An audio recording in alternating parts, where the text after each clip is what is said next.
So tell me a little bit about where you're at and what you're up to. So about my background, I am a physicist by academy. Then I did a PhD in quantum computing in the early age of quantum computing, in the sense of starting to do research like 10 years, 12 years ago.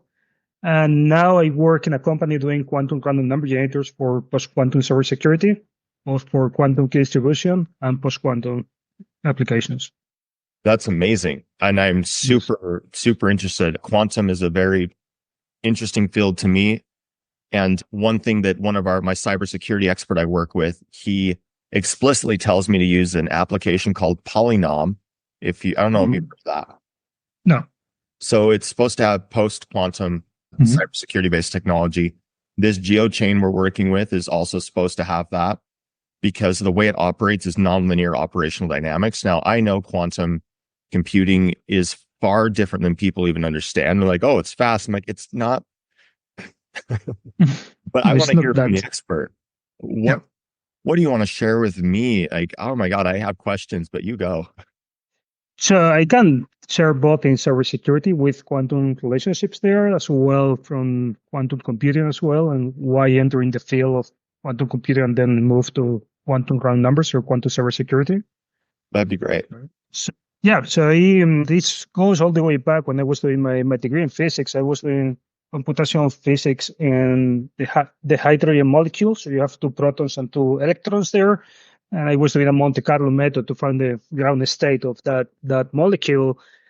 And by that time, quantum computing was not even existing like the term. So people didn't even know that it started to be a thing. Like, I mean, in the 80s, people in the field, like Feynman started the quantum computing, but like not many physicists knew about it. And then I started reading about quantum computing and say, so you're telling me that all the complexity I'm doing with this super simple molecule will be much simpler to do with a quantum computer, because basically quantum computer will simulate quantum physics much easier.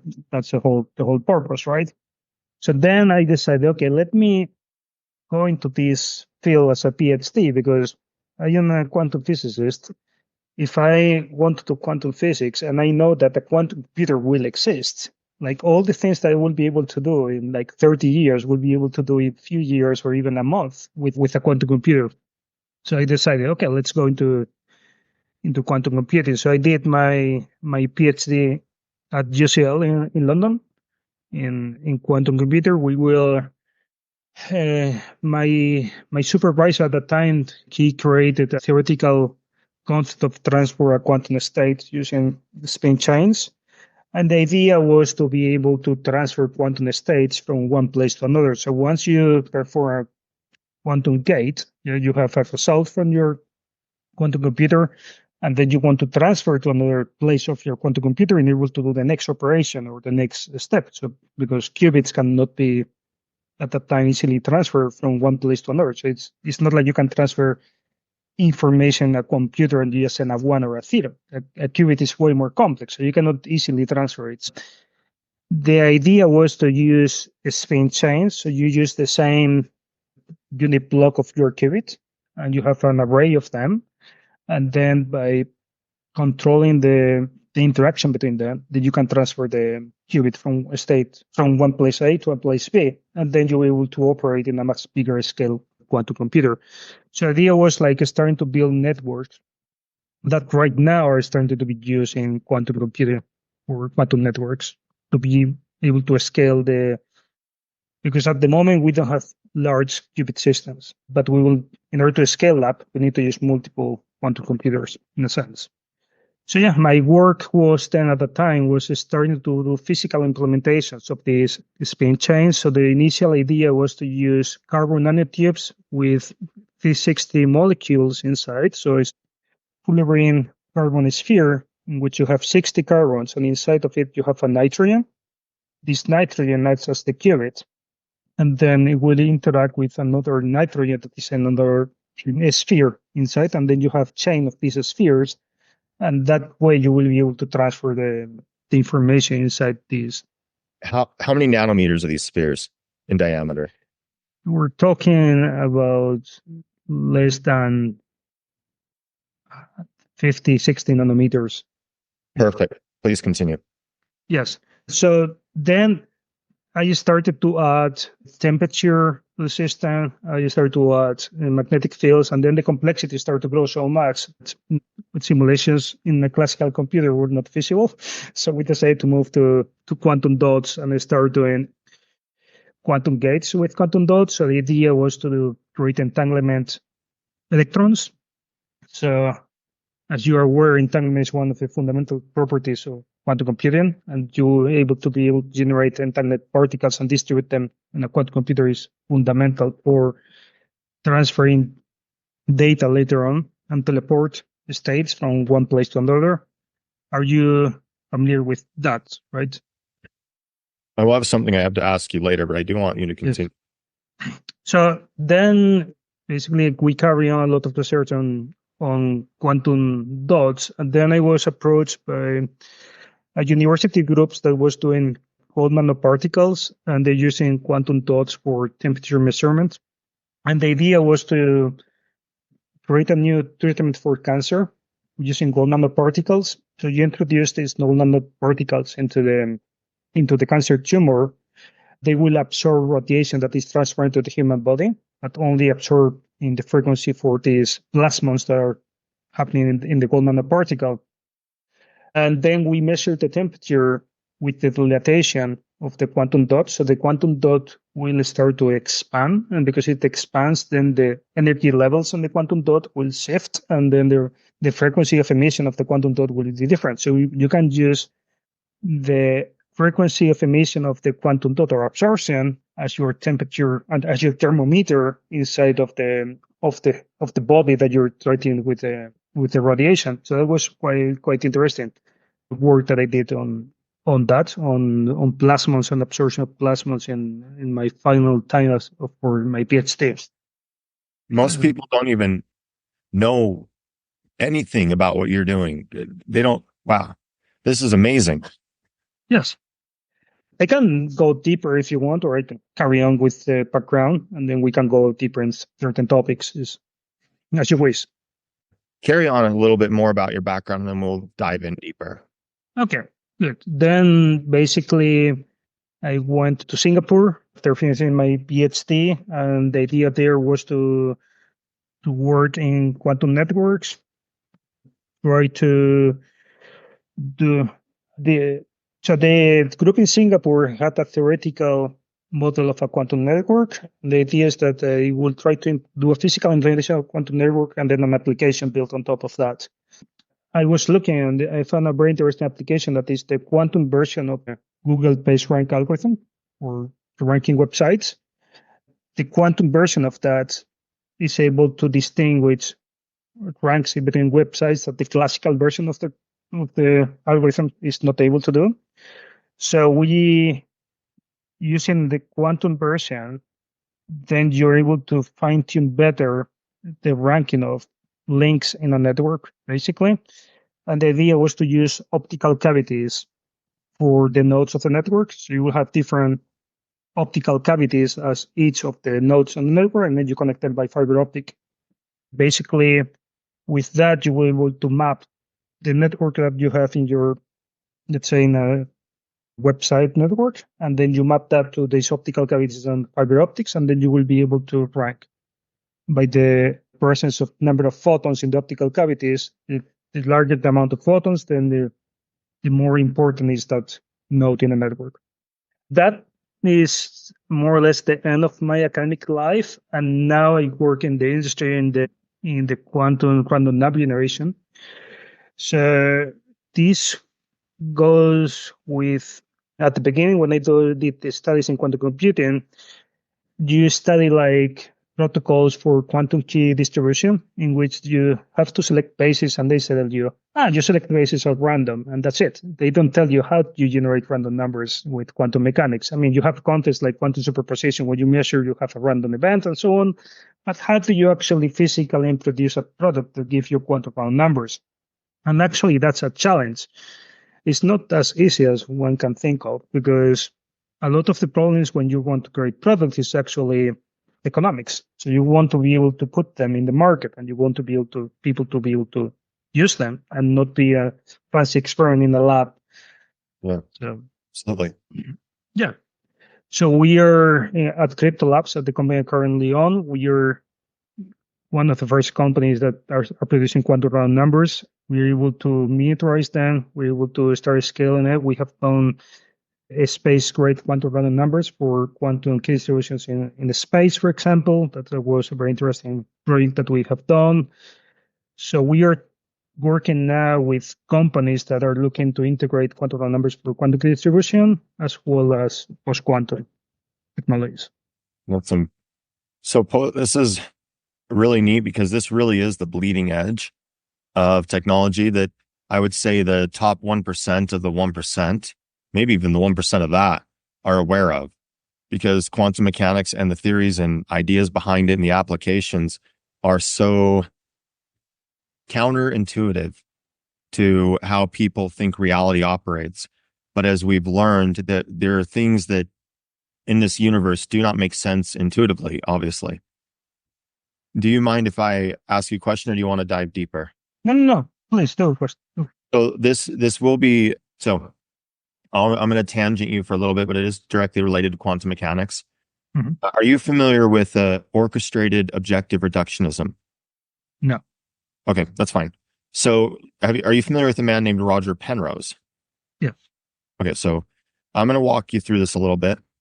Roger Penrose worked with an anesthesiologist, and he assumed off of observations during the administration of an anesthetic that the microtubules within the neurons of the human brain were acting as conduits in some way for a quantum interaction.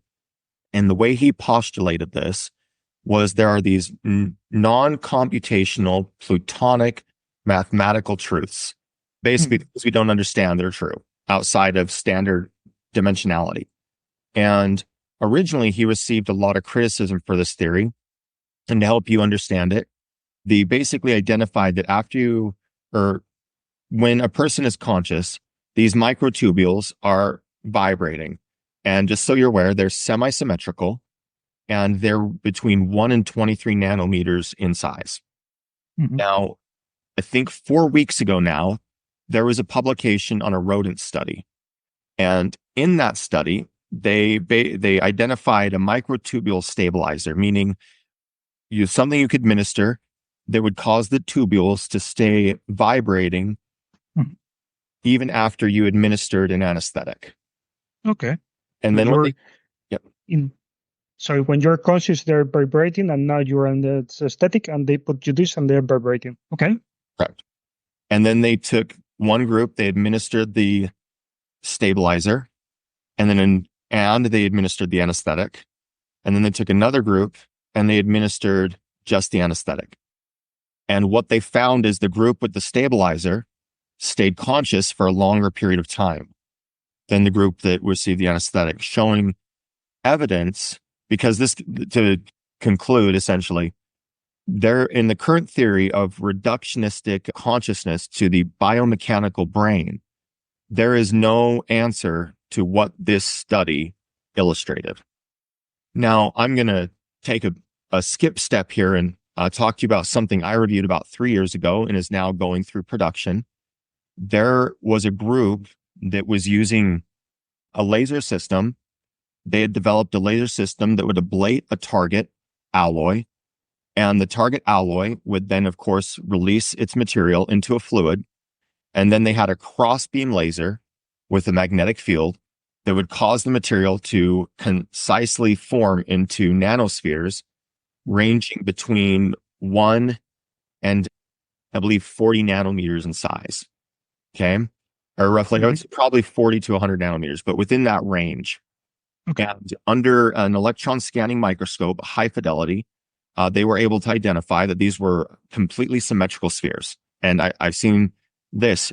Now, what's interesting about this, and this is where it's going to draw your interest, is they took a standard, I would say roughly 1 foot tall antenna, low frequency RF antenna, standard power, I think about 0.2 milliwatts.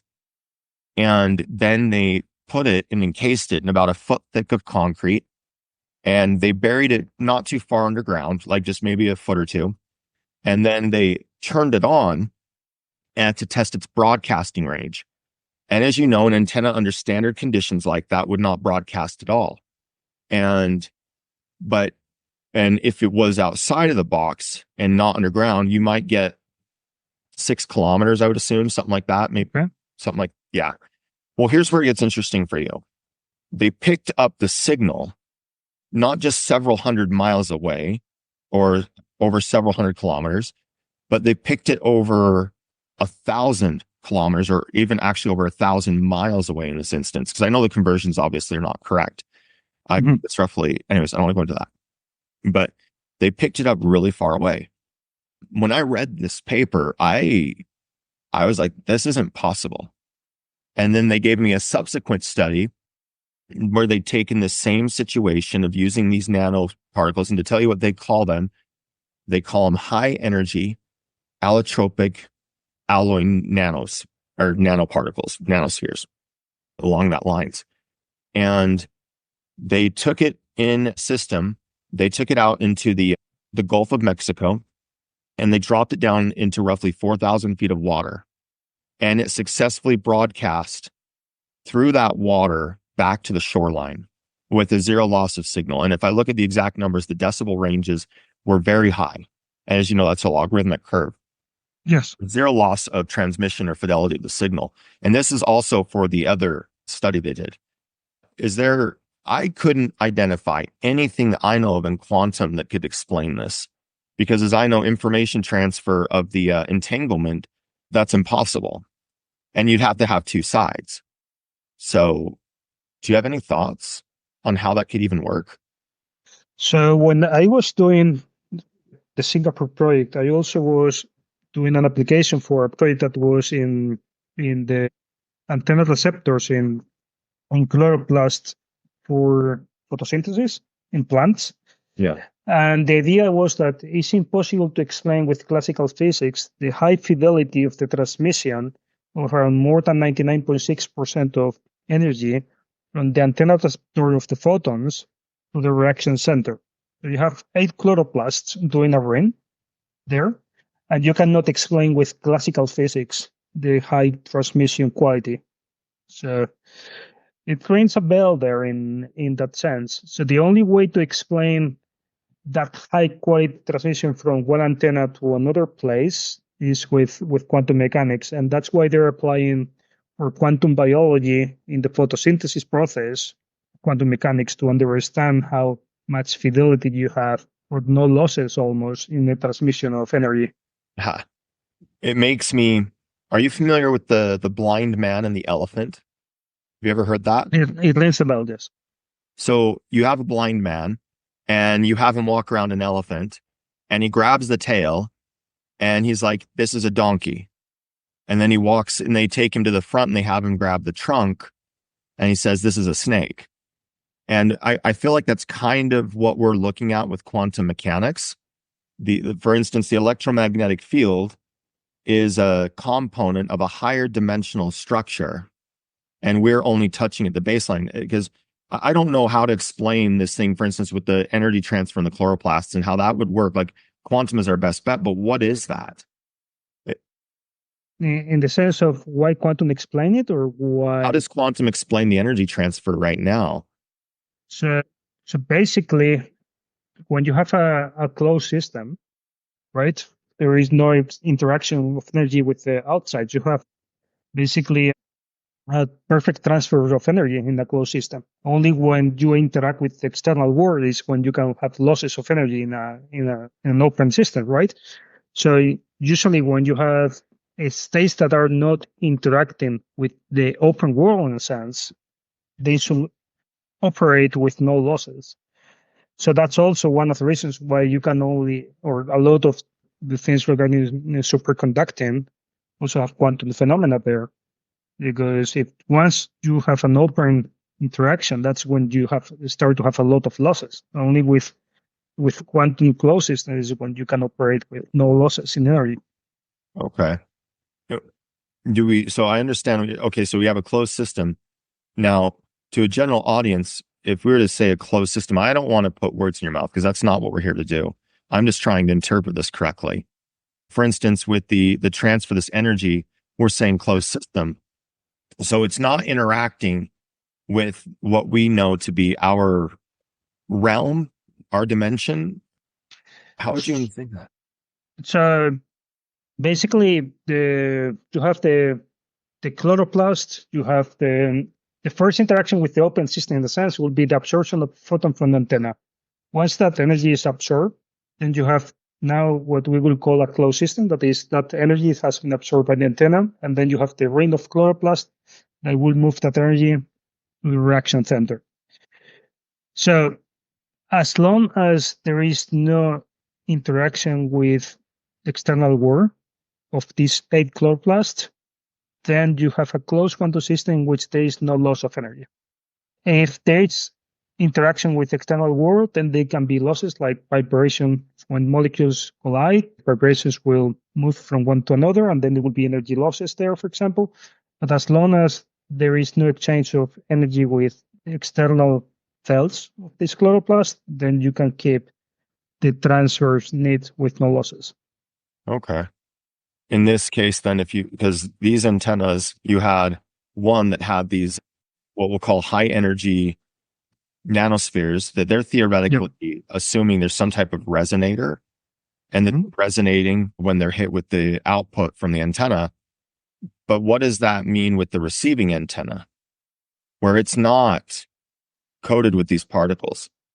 No, as long as, so you have the two-step interaction. One is the receiving antenna absorbs energy, and once you have received that energy, you have a new system. That is the previous one with the extra level of energy, in a sense.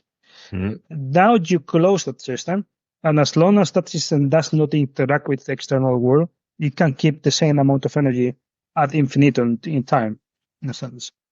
My brain's breaking at how that's a closed system. That's why it was very interesting to find that phenomena in plants, because finding quantum phenomena working at non-zero temperature is astonishing. Because it's like how is it possible that you can keep that amount of energy if you're in theory with temperature, and temperature means collision of molecules one with each other. So that's under study. So this is one of the two phenomena that we know in biology that can only be explained with quantum mechanics. What's the other phenomena?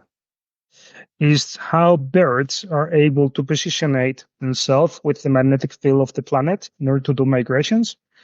So how they orientate the birds, they use entanglement in their brain, and that's how they're able to measure the magnetic field of the planet.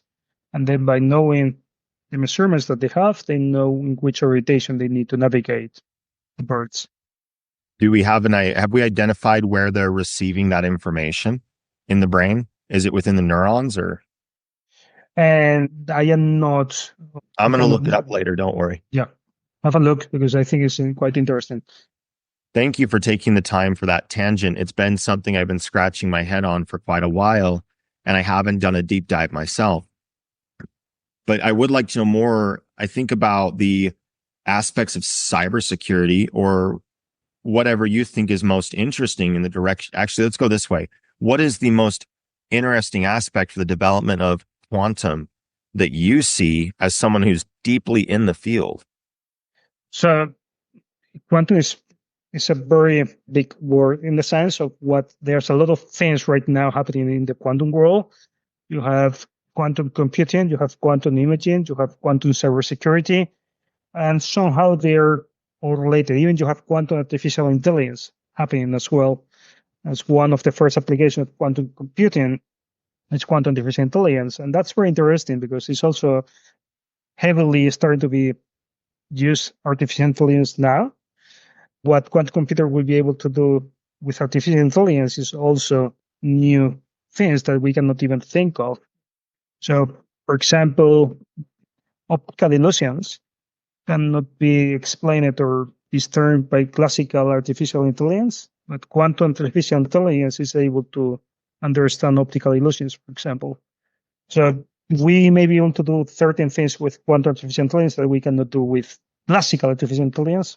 That we even do saying classical to what is currently being developed is hard to hard to put it in a sense. Oh, that's interesting. We call it essentially classical mechanics. Yeah. In a way, right? It's the same kind of idea. Yes, as long as it's not quantum, it's classical. Yeah. Even Wow. though it's cutting edge technology, what we are doing with artificial intelligence now. So in cybersecurity, quantum cybersecurity begins with the idea that quantum computers will be able to break the encryption that we use today. Intentionally, even more, they can potentially weaken the generation of random numbers that we use today. So that's something that not a lot of people know. I do know because I am in the field of quantum random number generators, but until I was not in this field, I was not aware of that the random number generators that we use in our computers today are very bad design in the sense that we can still use them, but not for the next generation of cybersecurity. So basically, for example, in a Linux machine, it will see the movement of your mouse, the typing of your keys in the keyboard and things like this, and then it will mix all that in what they call an entropy box, and then it will give you random numbers out of that. In a CPU, you may have what is called a ring oscillator, that is basically odd number of NOT gates in a ring. And when you perform measurements, you will measure either a 0 or 1, and you can, in theory, not predict easily. And also, you cannot know if someone is manipulating the ring oscillator. So all these generation of random numbers are very slow, and therefore they're doing one thing that is called expansion of the entropy. This expansion of the entropy is using with hash functions, very similar to the ones that are used for mining cryptocurrencies, or a encryption system that we use for encrypting hard disk. That is basically, or say another AES or standards. So these are possible to attack with a quantum computer, the actual random number generation that we use today. So in order to be actually safe against quantum computers, we not only have to use post-quantum algorithms, but we need to avoid the expansion of entropy. To avoid the expansion of entropy, you need random numbers generating very fast. And one of the solutions that we have today is quantum random number generators. They use actually quantum mechanics to generate random numbers. Well, that's the whole like, for instance, electromagnetism is the basis behind the background of the current computer system, right? Yes. It's the same idea in quantum, except in my opinion, and I think you'd agree. I don't know if you'll agree with me, but quantum is the fundamental baseline of the universe. Meaning unless you're a huge proponent of string theory, and that's hard because we haven't verified anything really with string theory yet. You could not yet. So I don't want to go down that rabbit hole because so much of that's theoretical. Well, that's all theoretical.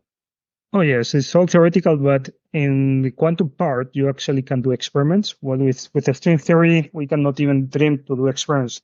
Yes. Yes, I of my own volition, I have chosen that string theory doesn't have backing to me, and I thinking we have taken as humanity a misstep, and we need to go back to the basis and start over a little bit. But that's just my opinion, and I am not the PhD in these things. So, and what?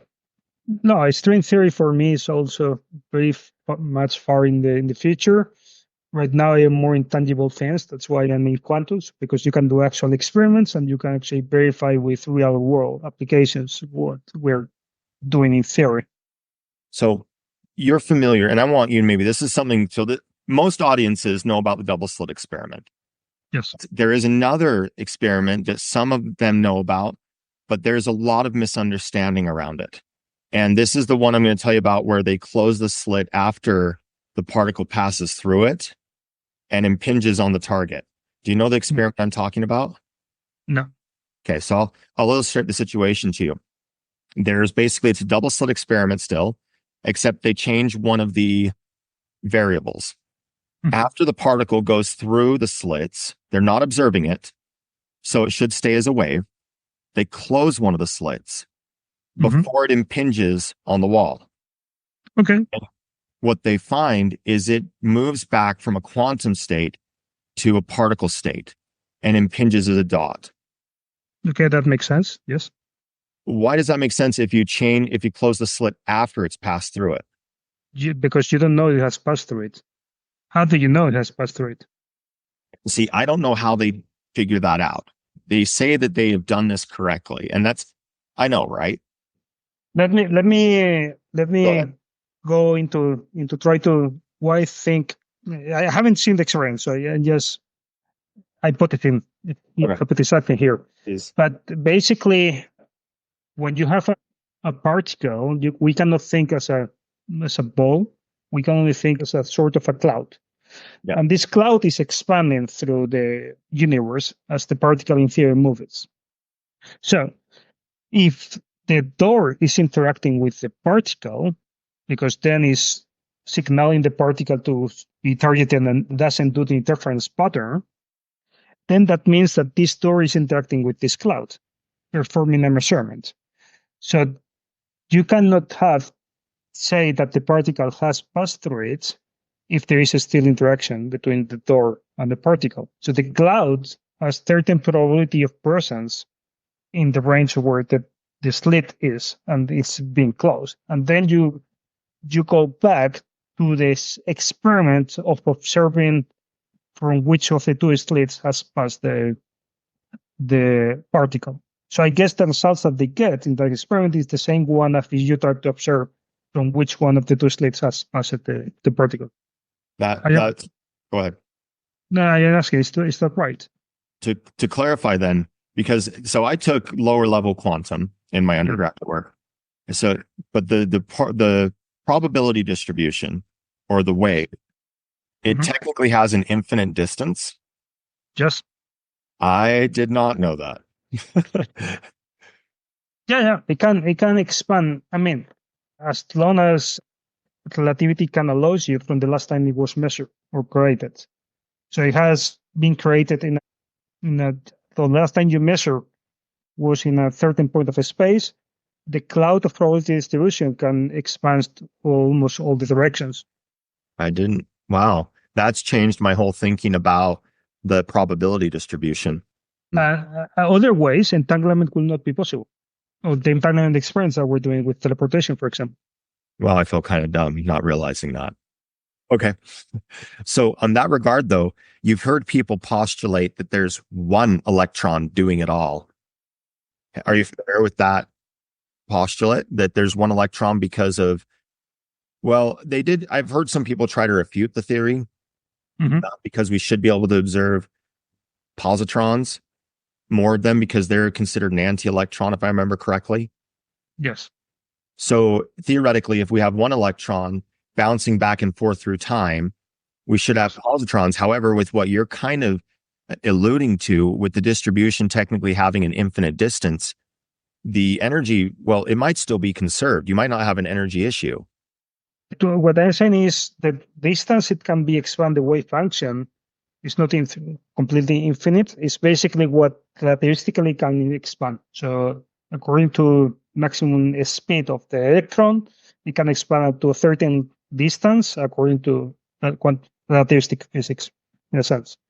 Because otherwise it cannot go beyond that the expansion of a wave function. Now, but with photons, everything is start to be very crazy.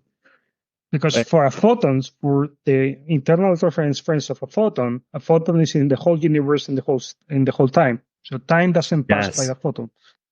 Yeah, I remember studying that. And you're telling me that, so photons aren't always visible because they're packets of energy, correct? They don't have to be on the visible spectrum. They're on the entire spectrum. Yes. So that would work really well if you theoretically, like with our antennas that we were talking about, you could have photons being emitted at these frequencies, theoretically. And in theory, when those photons hit the impinging receiver, they could transfer back to a close or an open system. Yeah, you could do that. Yeah. Man, that explains everything within the current realm of physics. Occam's razor, if the simplest explanation is often the correct one. Often, yes, it is. So, and just because it's the simplest explanation doesn't mean it's easy to understand. Definitely, it's not. What is quantum imaging? So, Time, by the way, we've gone over a little bit. So, yeah. So quantum imaging is where you use entangled photons that are different wavelengths. And then, for example, you want to see through fog or smoke. You can use particles that are transferring to the fog, but your detector cannot detect those particles. So you use an entangled pair. You send one photon that is able to go through the smoke, but the other photon is a different wavelength that you're able to detect in your detector. The detector can detect what happens in the other side of the smoke because they are entangled. So you can see through smoke that is happening on a building. There's a fire, there's a smoke, and you want to see if there is people inside or not. So you send this pair of electrons, photons, one to your detector, another to through the smoke, and then you're able to see through the smoke with your detector with different wavelengths. and those photons, of course, are quantized according to the specific wavelengths.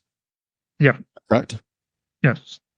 So, in that regard, theoretically, on a separate note, an MRI uses some principles like that. Is that accurate?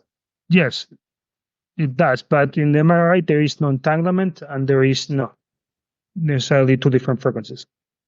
In this case, it's using entanglement. Okay. And an MRI, if it's emitting the photons, just for clarity, the photons, of course, are not interactive with the environment because they're not charged. Photons are neutral, yes. Okay. Man, there's so much to physics that I'm still having my brain break after all these years, every time. Well, I really enjoyed discussing this with you. And if you're okay with it, I have two questions for you. Number one, Yes. I take this information, turn it into a newsletter. I'm going to have to expand it a lot to explain all this to the general audience. And then, of course, I'll have you review it before I ever released it. And Okay. the other thing, if you're okay with this interview, I'd like to, depending what you approve of, if any of it, turn it into a podcast.